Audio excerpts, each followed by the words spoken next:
Everyone knows her face. Her name, Cleopatra, is not just history. It is legend. She was the last queen of Egypt, a woman who charmed Roman conquerors and commanded empires. But her story, the one we all think we know, is not the beginning. It is the end. Her personal tragedy, the bitter civil war she fought against her own brothers and sisters, was not a random act of family dysfunction. It was the final, bloody, and inevitable result of a 300-year-long scientific experiment gone catastrophically wrong. This is the story of that experiment. The hypothesis was simple, arrogant, and intoxicating. To rule as living gods, the royal bloodline must be kept absolutely pure.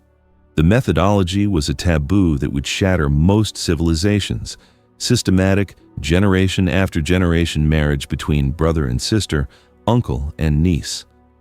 The objective was to elevate a family of foreign conquerors into an untouchable divine dynasty.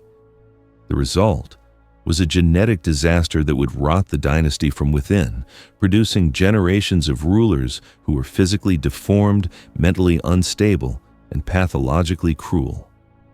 Our story begins not with an Egyptian pharaoh, but with a hard-headed Macedonian general named Ptolemy I Soter. He was one of Alexander the Great's most trusted commanders.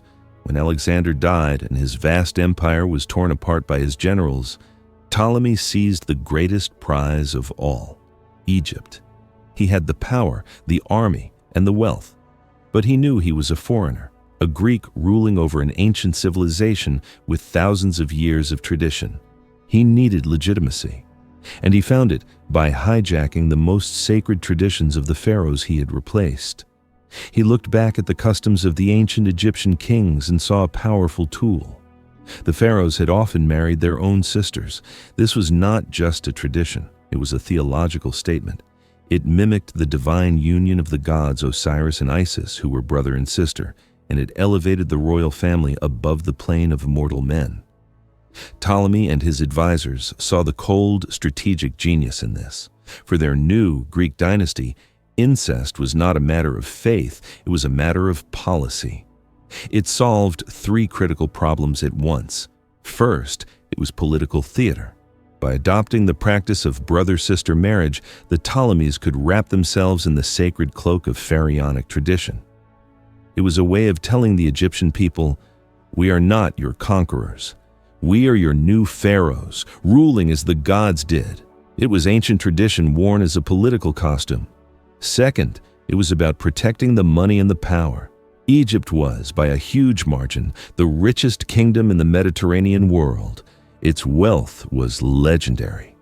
By forcing all marriages to remain within the immediate family, Ptolemy could build a genetic fortress around that wealth. No ambitious foreign prince could marry his way into a claim on the Egyptian throne. No powerful Egyptian noble family could dilute the Greek bloodline. All the power and all the gold would stay within the family. Finally, and most arrogantly, it was about becoming gods. By imitating the incestuous unions of the divine, the Ptolemies were making a claim that they were not merely chosen by the gods. They were gods. They were a race apart, a pure, uncorrupted bloodline destined to rule Egypt for eternity. The experiment had begun. The hypothesis was set. The Petri dish was the nation of Egypt, and for the next 300 years, the world would watch as a single family tried to breed itself into divinity, only to discover it was breeding itself into oblivion. Every scientific experiment begins with a control group and a series of initial trials. In the great genetic experiment of the Ptolemies, the first generation, under Ptolemy I, established the control. He and his queen, Berenice, were not brother and sister. They were standard Macedonian nobility. They established the dynasty's power, secured its borders, and amassed its wealth. But it was their son, Ptolemy II, who would become the first true test subject, the man tasked with fully implementing the radical, world-changing hypothesis of divine incest. When the initial results of this trial came in, they were not just positive, they were spectacular. If this had been a modern experiment, The findings would have been published in every major scientific journal. The data seemed to prove the hypothesis beyond all doubt. Brother-sister marriage worked. In fact, it worked so well that it launched the Ptolemaic dynasty into its golden age, a period of such immense wealth, stability, and cultural achievement that it became the envy of the entire ancient world. But like any experiment, the published results often hide the messy, and in this case, bloody, details of the procedure. Before Ptolemy II could fully enact the vision of a pure, divine bloodline, he first had to purify his own household. He was initially married in a conventional political arrangement to a princess named Arsinoe I. She gave him 3 children, including his heir. But she was an outsider. Her blood was not the pure, divine blood of the Ptolemaic line. She was a variable that needed to be eliminated from the experiment. In a move that would become a grimly familiar family tradition, a political intrigue was manufactured. Arsinoe I was accused of plotting to assassinate her husband. Whether the charge was true or a convenient fiction is lost to history, but the result was the same. She was unceremoniously exiled to a remote town in southern Egypt, her name effectively erased from the royal record, and her children were left motherless. The lab had been sterilized. The stage was now set for the main event. Ptolemy II's full-blooded sister was a woman named Arsinoe II, and she was no mere princess waiting for a marriage proposal. She was one of the most formidable political minds of her generation, a seasoned, ruthless operator who had already been the queen of 2 other kingdoms. She had been married to one of Alexander's other successors, the aging king Lysimachus of Thrace, and had convinced him to murder his own son to secure the throne for her own children. When that kingdom fell, she had fled and, in a desperate bid for power, had even married her own half-brother, Ptolemy Kourounos, a man who then murdered her youngest sons in front of her. She was a survivor, a woman who understood that in the world of Hellenistic kings, power was a game played with daggers and poison. Now, this experienced, brilliant, and utterly ruthless woman was brought back to Egypt. And Ptolemy II did something that sent a shockwave of disgust and disbelief through the entire Greek-speaking world. He married her, his full sister. To the Macedonians and Greeks who formed the ruling class of Egypt, this was a profound taboo. It was an act that violated their deepest cultural and moral codes. But Ptolemy II and Arsinoe II were brilliant propagandists. They did not hide their union in shame. They advertised it. They declared themselves the Theoi Adelphoi, the sibling gods.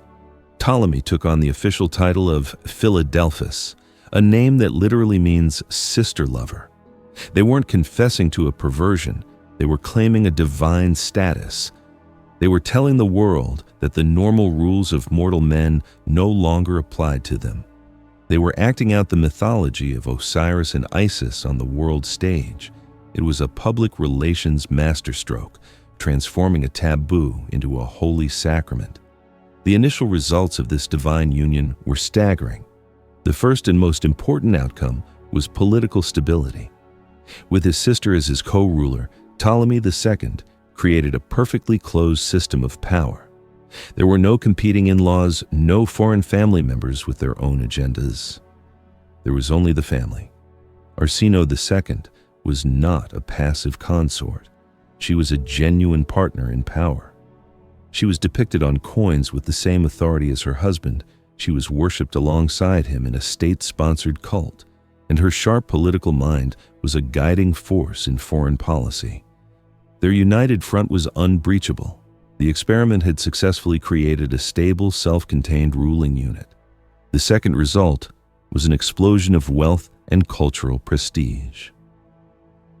Under the stable co-reign of the sibling gods, Alexandria became the undisputed center of the universe. The wealth that flowed down the Nile and through the city's port was almost unimaginable. The Ptolemies taxed everything, and they used that money to build a city of wonders. This was the era when the Great Library of Alexandria reached its peak, a place that was not just a collection of scrolls, but a state-funded research institute attracting the greatest minds in science, philosophy, and literature. The Ptolemies were obsessed with knowledge, sending agents across the world to acquire or simply steal every book ever written. This was also the era when one of the 7 wonders of the world was built. The ancient world was completed, the Lighthouse of Pharos. It was a skyscraper of the ancient world, a tower so vast its light could be seen from 50 kilometers away, guiding ships into the busiest and richest port on Earth. The lighthouse was a symbol of the Ptolemaic dynasty itself, a brilliant, technologically advanced beacon projecting an image of power and enlightenment across the entire Mediterranean. The initial data from the experiment was clear and overwhelming. The hypothesis was confirmed. The fusion of divine propaganda and incestuous politics had created the most stable and prosperous kingdom of the age. But if you looked closely at the data, you could see the first signs of dangerous side effects. The very ruthlessness that Arsinoe II had used to secure her power, the exiled first wife, the rumored plots, was now becoming the official methodology of the dynasty. The experiment had taught future Ptolemies a critical lesson, that the preservation of the pure family unit required the brutal elimination of any family member who was deemed a threat. The first generation proved that cruelty was not a bug in the system, it was a necessary feature. The Golden Age was built on a foundation of cold, calculated brutality, a genetic predisposition that with each successive inbred generation would mutate from a tool of statecraft into a consuming psychopathic madness. The time bomb was now ticking at the heart of the dynasty's DNA. The Golden Age, built on the seemingly successful union of Ptolemy II and Arsinoe II, established a powerful and dangerous precedent. The experiment in divine incest was no longer a radical hypothesis, it was now standard operating procedure. For the next century, the Ptolemaic dynasty would double down on the formula, generation after generation turning inward, marrying sister to brother, uncle to niece, in an ever-tightening genetic loop. The initial goal, to create a stable godlike bloodline, was pursued with religious devotion. But the lab results were about to get messy. The experiment was entering its second phase, and the first horrifying side effects, the grotesque mutations bred from this shallow gene pool, were beginning to manifest. The signs of decay were both physical and psychological. While the early Ptolemies had been vigorous, intelligent rulers, their descendants began to show alarming signs of physical decline. The most infamous example of this was Ptolemy VIII Euergetes II, a man so grotesquely obese that he was given the derisive nickname Physcon, or potbelly. According to the Greek historian Strabo, Physcon was so enormous he could barely walk. He would appear in public wrapped in translucent silks, a deliberate display that both showed off and mocked his own corpulence.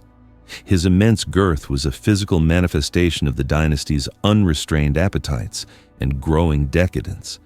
He was a man literally bloated with power, a living caricature of a dynasty that was beginning to lose its way. But the physical decay was nothing compared to the rot that was setting in on a psychological level. The same ruthlessness that had been a tool for the early Ptolemies was now metastasizing into a full-blown pathological cruelty. The family business of betrayal and murder was becoming a consuming obsession, and the epicenter of this implosion was the horrifying civil war between Physcon and his own sister, Cleopatra II.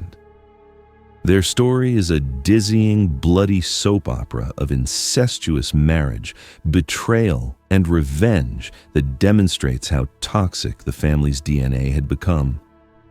Cleopatra II was first married to her older brother, Ptolemy VI. When he died, she became the regent for her young son. But her younger brother, Physcon, hungry for power, returned from exile and forced her into a deeply humiliating arrangement She had to marry him, her own younger brother, and he would become co-ruler and stepfather to her son. To seal the deal, on their wedding day, Physcon is said to have murdered his young nephew, his wife's son and his own stepson, in his mother's arms, splattering her wedding dress with his blood. This was the beginning of a reign of terror. Physcon was not just cruel, he was a paranoid intellectual who purged the city of Alexandria of anyone he suspected of opposing him. He expelled the great scholars from the library and the museum, replacing them with his own cronies. He was a man at war with his own people, and, most of all, with his own family. The hatred between Physcon and his sister-wife, Cleopatra II, finally erupted into open civil war. The people of Alexandria, who despised Physcon, rallied to Cleopatra's side and drove him from the city. From his exile in Cyprus, Physcon plotted his revenge, and it was a revenge so monstrous, so uniquely evil, that it stands as one of the most depraved acts in the history of any royal family. He still had custody of his own young son by Cleopatra II, a boy named Memphites. To hurt his sister, to inflict the maximum amount of psychological pain, Physcon devised a plan of unimaginable cruelty. He had his own son murdered. Then, he had the boy's body dismembered, cut into pieces. He placed the severed limbs, the head and the torso into a chest and had it delivered to Alexandria. The delivery was timed to arrive on the eve of his sister's birthday celebration. When Cleopatra II opened the chest, expecting a lavish gift, she was instead confronted with the butchered remains of her own child. This was no longer the calculated political cruelty of the early Ptolemies. This was the act of a deeply disturbed, psychopathic mind. This was a man so consumed by hatred that he would use his own child's dismembered body as a tool of psychological warfare. The genetic experiment was now producing true monsters.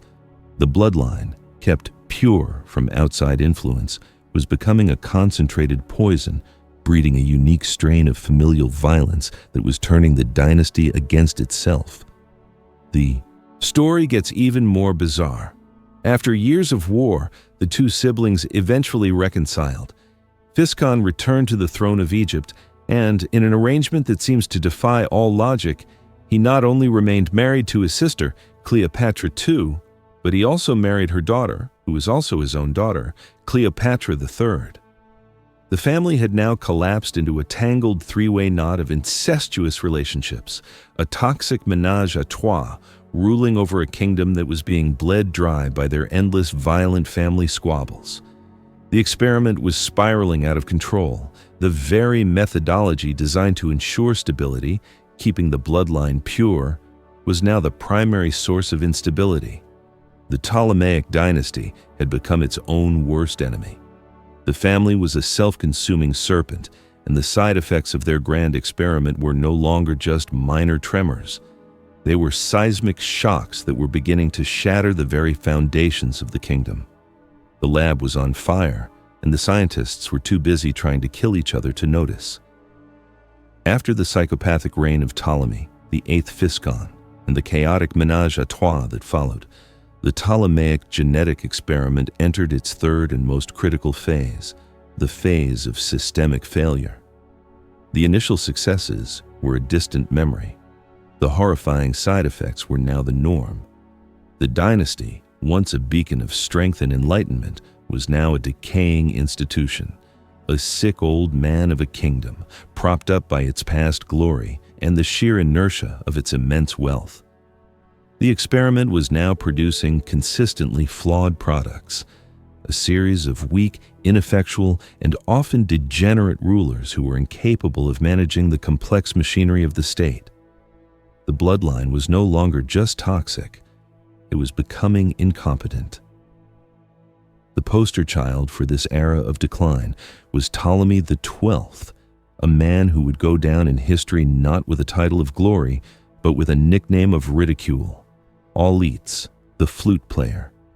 He was the father of the famous Cleopatra, and he embodied everything that had gone wrong with the dynasty's genetic code. Where his ancestors had been brilliant generals, cunning politicians, and patrons of the sciences, Auletes was a man of trivial pursuits. He was a weak, effeminate, and debauched ruler whose primary passions were not war or statecraft, but music and drinking. He prided himself on his skill at playing the aulos, a type of double flute, and would reportedly force his courtiers to sit through his endless amateurish musical performances. He would dress in the costume of Dionysus, the Greek god of wine and revelry, and preside over drunken orgies that scandalized even the jaded sensibilities of the Alexandrians.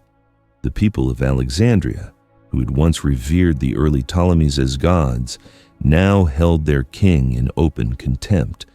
They saw him for what he was, a pale imitation of his great ancestors, a man who possessed all of their vices but none of their virtues.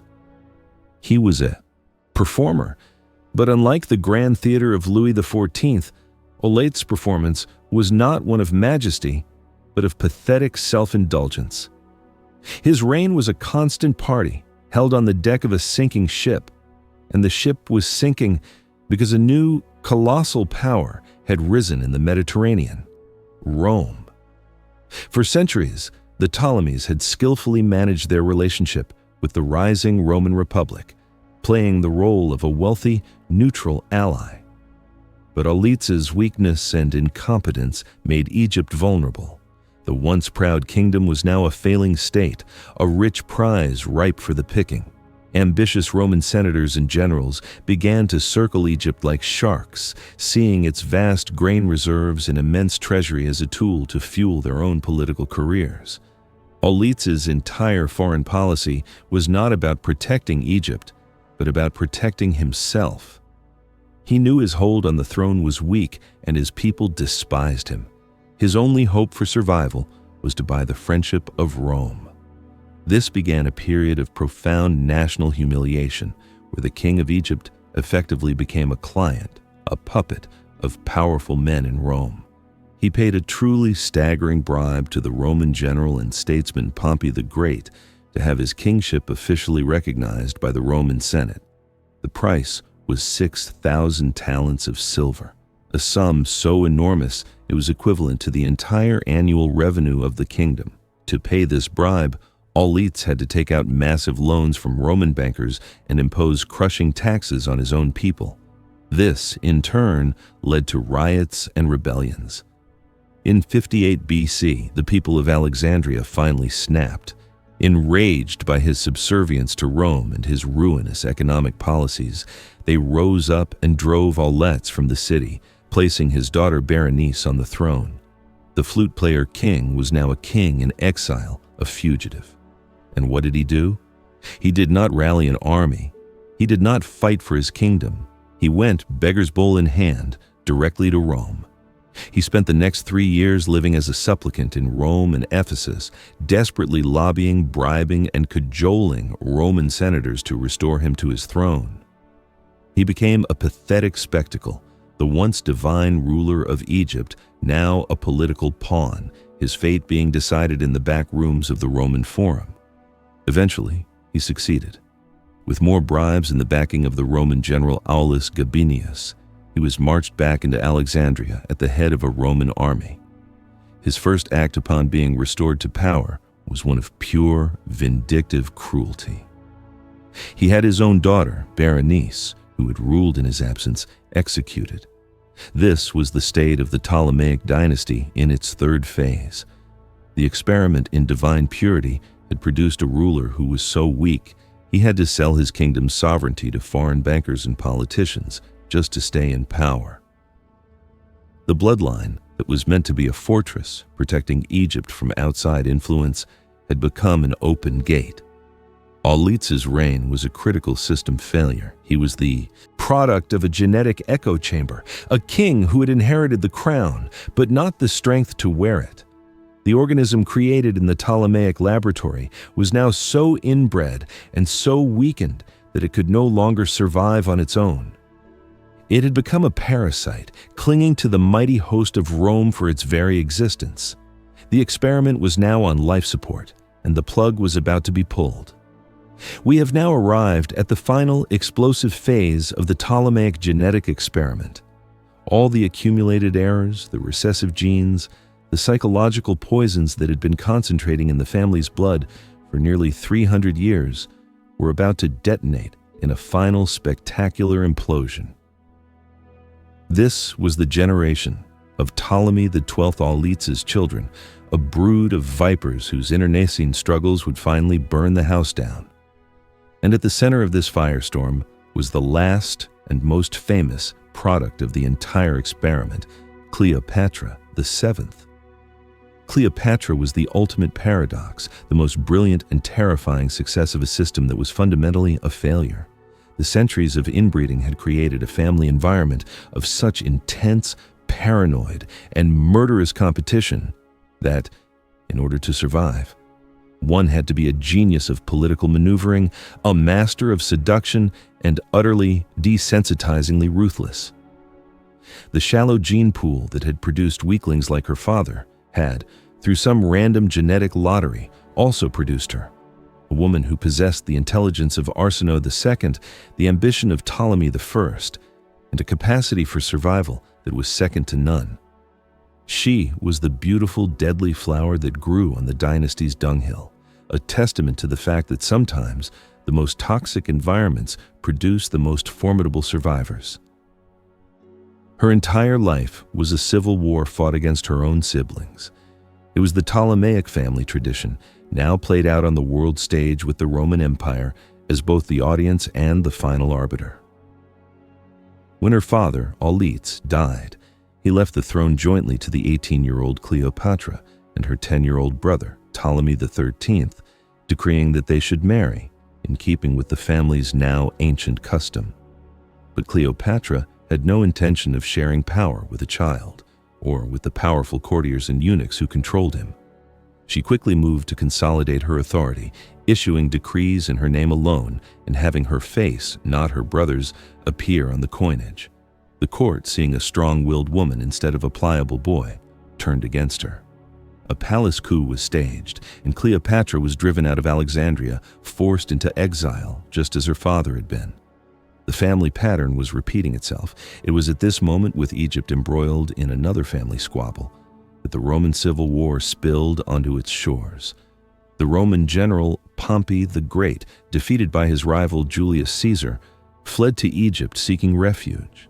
The advisors of the young king Ptolemy XIII, in a stunningly stupid political miscalculation, decided to curry favor with the victorious Caesar. They had Pompey assassinated as he stepped ashore and presented his severed head to Caesar as a gift. Caesar was not pleased. He was horrified. Pompey was a Roman consul and his former son-in-law. To have him murdered by a group of eunuchs in a client kingdom was an insult to the majesty of Rome. Caesar seized control of the palace in Alexandria and declared that he would settle the dispute between Ptolemy XIII and his sister. This was the moment of Cleopatra's legendary gamble, the act that would cement her place in history. Smuggled back into the palace, wrapped in a carpet or a linen sack, she was secretly delivered to Julius Caesar's private chambers. When the rug was unrolled, the 21-year-old queen emerged, not as a desperate refugee, but as a bold supplicant, pleading her case directly to the most powerful man in the world. Caesar, a man with a famous weakness for intelligent, ambitious women, was captivated. He became her lover, and more importantly, her champion. The result was the Siege of Alexandria, a brutal urban war where Caesar, with his small Roman garrison, fought off the forces loyal to Ptolemy XIII. The war ended with Ptolemy XIII drowning in the Nile, weighed down by his own golden armor as he tried to flee. The experiment had once again required a bloody purge. Cleopatra was now the undisputed ruler of Egypt, but her throne was propped up by Roman swords. She was a queen, but she was a client queen. The family pathology, however, was not finished. The next threat came from her own younger sister, Arsinoe IV, who had also fought against Caesar and Cleopatra. After Caesar's victory, Arsinoe was paraded in chains in Rome, a prisoner of war. But she was eventually released and lived in exile at the temple of Artemis in Ephesus. To Cleopatra, a living sibling was always a potential rival. Years later, while she was with her new Roman lover, Mark Antony, she convinced him to have her own sister murdered on the steps of the sacred temple. It was an act of sacrilegious fratricide that shocked the entire Roman world. The Ptolemaic genetic imperative to eliminate all familial rivals was a compulsion she could not escape. Her story from this point on is well known. Her love affair with Mark Antony, their dream of a new Eastern Roman Empire with Alexandria as its capital, and their final catastrophic defeat at the hands of Caesar's heir, Octavian. When Octavian's forces entered Alexandria, Cleopatra, locked in her mausoleum, enacted the final scene of the Ptolemaic experiment. She committed suicide, famously, according to Roman accounts, by the bite of an asp, a symbol of divine Egyptian royalty. Her death was not just the end of a life, it was the end of the experiment. The 300-year-long attempt to create a pure, divine, and eternal bloodline had ended in failure. For all her individual brilliance, Cleopatra could not reverse the genetic decay and political rot that had been accumulating for generations. She was the last spectacular product of a failed assembly line. The experiment that began with the grand hypothesis of Ptolemy I, that incest could create gods, had ended with the cold, hard data of his last descendant, a dead queen in a conquered land. The lab was being shut down, and Egypt now belonged to Rome. The experiment is over. The lab notebooks are closed. All that is left is to conduct the autopsy on the corpse of the Ptolemaic dynasty and file the final report. What was the ultimate cause of death? Was it the military might of Rome? Was it the personal failures of Cleopatra and Mark Antony? Number. The autopsy reveals a much deeper, much older pathology. The Ptolemaic dynasty was not murdered by Rome. It committed suicide. The cause of death was a self-inflicted genetic wound, a disease contracted in the very first generation that slowly, methodically, and inevitably destroyed it from within. Let's review the findings.